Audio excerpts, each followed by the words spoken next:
une mise en abîme de l'exploitation, c'est-à-dire que c'est des livreurs qui sont déjà eux-mêmes exploités, qui exploitent encore plus précaires qu'eux, c'est-à-dire des sans-papiers, des migrants.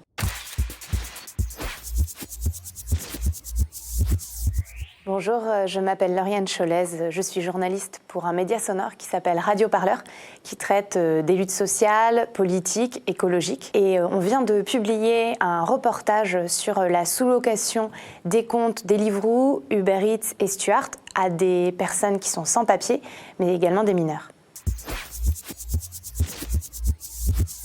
Aujourd'hui, il y a tout un trafic autour des comptes Deliveroo, Uber Eats et Uber, ce qu'on appelle les plateformes de food tech, c'est où vous allez commander un burger pour vous faire livrer chez vous après. Ce qui se passe, c'est qu'il y a des gens qui possèdent des comptes officiels et qui les sous-louent ensuite à une tierce personne. Souvent, et bien évidemment, ce sont des gens qui n'ont pas de papier, donc des migrants, ou alors des gens qui sont mineurs. Donc moi, pour faire mon enquête, je me suis fait passer pour quelqu'un qui avait besoin de sous-louer un compte. Alors aujourd'hui, pour sous-louer un compte, c'est pas très compliqué, il suffit d'aller sur Facebook, où il y a les annonces pullulent. Il y avait également un groupe Facebook privé pour échanger ces annonces. Il y a plusieurs types d'annonces. Il y a des gens qui sous-louent un compte à la semaine pour 100 €, donc on lui donne 100 € et en échange, on a ses codes pour travailler. Ou alors ils peuvent prendre une commission sur ce que je gagnais, donc soit 25-30%, voire même 50% des gains, ce qui est quand même énorme. Mais ce qu'il faut savoir aussi, c'est que parfois, on ne reçoit jamais l'argent en fait. C'est-à-dire que le prix de la course, il est versé sur le compte du livreur officiel.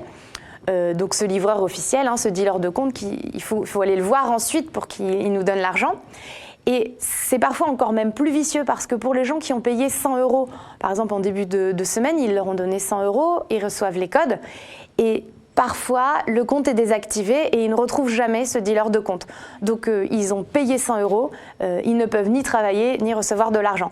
Donc c'est un cynisme assez puissant. Oui, j'ai contacté les plateformes, j'ai contacté Deliveroo, j'ai contacté Uber Eats. Alors, bien entendu, ils nient cette situation et ils expliquent également que quand un compte est suspecté d'être utilisé frauduleusement, ils le désactivent. Mais aujourd'hui, rien n'est fait. Ce système d'exploitation continue comme avant. Aujourd'hui, cette sous-location des comptes, elle n'est pas illégale dans les contrats de Deliveroo, Uber Eats ou Stuart. Ce qui est illégal, en revanche, évidemment, c'est de faire travailler des sans-papiers. En fait, ceux qui sous-louent leur compte se cachent derrière le contrat Deliveroo qui autorise officiellement une sous-location.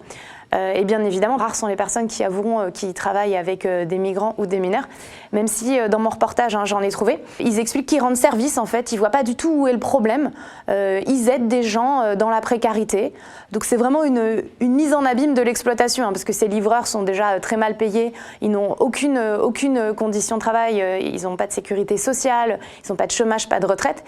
Et donc ils exploitent encore plus précaires qu'eux. Donc c'est une dérive extrême du système capitaliste.